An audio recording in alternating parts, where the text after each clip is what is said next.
For Iran, Israel is first, America is next. So when Israel fights Hamas, we're fighting Iran. When we fight Hezbollah, we're fighting Iran. When we fight the Houthis, we're fighting Iran. And when we fight Iran, we're fighting the most radical and murderous enemy of the United States of America. जब से Iran ने Israel पे 180 missile छोड़ी है ना, तब से world war 3 की चर्चा मार्केट में बढ़ गई है, स्पेशली न्यूज़। आज तक डिजिटल ब्रेकिंग तीसरा विश्व युद्ध शुरू हुआ तो 3 टुकड़ों में बट जाएगी दुनिया। मेरे साथ पूछता है भारत। टू बी ऑनेस्ट, मेरे को ऐसा लगता है ना कि लोगों को वर्ल्ड वॉर 3 के इम्पैक्ट से ज्यादा इस बात की चिंता है कि वर्ल्ड वॉर 3 होगी कब। हमें देखना है इन पर्सन, मतलब कि आंखों से देखना है world war 3।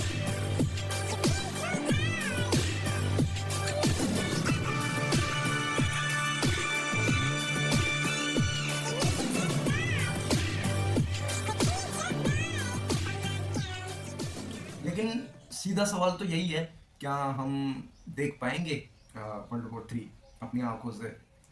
Well known politician like Donald Trump, जिनका पॉइंट ऑफ व्यू हमेशा एक्सट्रीम रहा है वॉर्स को लेकर, उनका मानना है कि हम बहुत करीब हैं वर्ल्ड वॉर 3 के।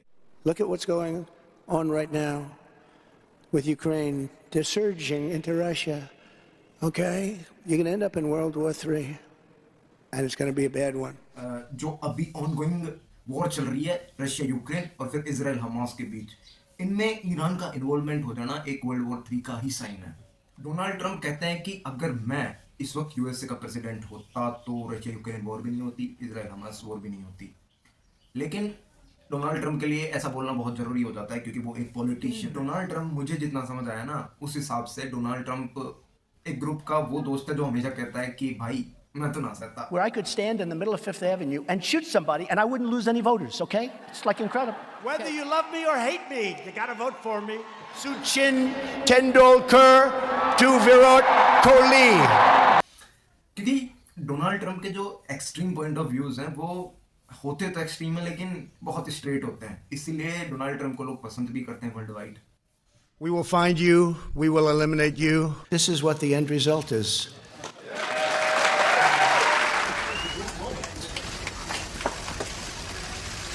जो भी हो, डोनाल्ड ट्रंप है तो एक पॉलिटिशियन ही, वो अपनी स्टेटमेंट ऐसी ही यूज करेंगे जिसमें उसको पॉलिटिकल बेनिफिट हो। तो हम डोनाल्ड ट्रंप की बात ना मानकर थोड़ा एक्सपर्ट्स की बात को समझने की कोशिश करेंगे। And they said these 4 countries that you identified here represent a threat to the United States we haven't seen in multiple decades.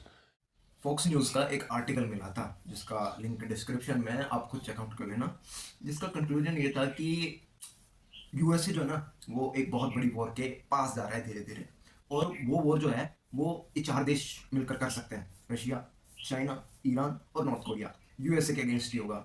Ideologically ये सारी कंट्रीज एक तरीके से सेम नहीं है, लेकिन फिर भी ये चारों मिलकर यूएसए को एक बहुत बड़ी वॉर के करीब लेके जा सकती हैं, and that could be world war 3। ये बातें यूएसए के फॉर्मर मिलिट्री जनरल कीन ने कही है, और रशिया चाइना की जो भी नेवल ड्रिल्स चल रही है उसको पॉइंट आउट करके ये भी कहा है कि something big is coming soon. इसके साथ ही अभी अक्टूबर में कुछ दिनों पहले एक स्टडी पब्लिश हुई थी, दिखाता हूँ ये corporation between China, Iran, North Korea, Russia, current and potential future threats to America. इस स्टडी में यही बताया कि यूएसए एक वॉर के करीब जा रहा है, बहुत बड़ी वॉर के करीब। देखा जाए तो मेजर जनरल कीन और इस स्टडी की बातें सही है, क्योंकि यूएसए जो है अपने एलाइज को धमाधम वेपन सप्लाई किए जा रहा है। बात को पॉइंट आउट करते हुए रशिया के फॉरेन मिनिस्ट्री ने एक इंटरव्यू में कहा कि नोबडी वांट्स न्यूक्लियर वॉर। और न्यूक्लियर वॉर का मतलब क्या है? Simple indication to world war. अभी कुछ समय से North Korea, South Korea, China, Taiwan की मिलिट्री भी एक्टिव हो चुकी है। नॉर्थ कोरिया ने साउथ कोरिया के रोड्स को उड़ा दिया मिसाइल से। ईरान का भी 1 अक्टूबर से चालू हो गया था टसल, और रशिया यूक्रेन का तो क्या ही कहना। रशिया यूक्रेन में यूक्रेन, चाइना ताइवान में ताइवान, ईरान इजराइल में Israel, north Korea South Korea में साउथ कोरिया। इन देशों को यूएसए का सपोर्ट होना ही बाकी 4 कंट्रीज़ को एक साथ लाने का कारण है। ये जो नया एक्सिस है जिसमें रशिया, चाइना, ईरान और नॉर्थ कोरिया एक साथ होंगे, यही कारण बन सकता है वर्ल्ड वॉर 3 का। जहाँ तक मुझे लगता है ना, वर्ल्ड वॉर 3 सिर्फ एक टैग है। हम ऑलरेडी इतनी भयानक वॉर्स को देख रहे हैं, Israel Hamas war, Russia Ukraine war, जहाँ पे पूरी सिटीज तबाह हो जा रही है। सो द पॉइंट इज कि किस वॉर को वर्ल्ड वॉर 3 का टैग दिया जाएगा, क्या यही वॉर्स हैं जिनको वर्ल्ड वॉर 3 का टैग मिल जाएगा? तो जनरल पब्लिक के कॉन्टेक्स्ट से, यानी कि अपने जैसे लोगों के लिए ये चीज़ आउट ऑफ द कॉन्टेक्स्ट है। और हमें भी ना इस चीज़ को एक मतलब मोमेंट की तरह ना देखकर एक ग्लोबल थ्रेट की तरह देखना चाहिए। तो वॉर्स को ग्लोरीफाई करना ये ठीक नहीं है।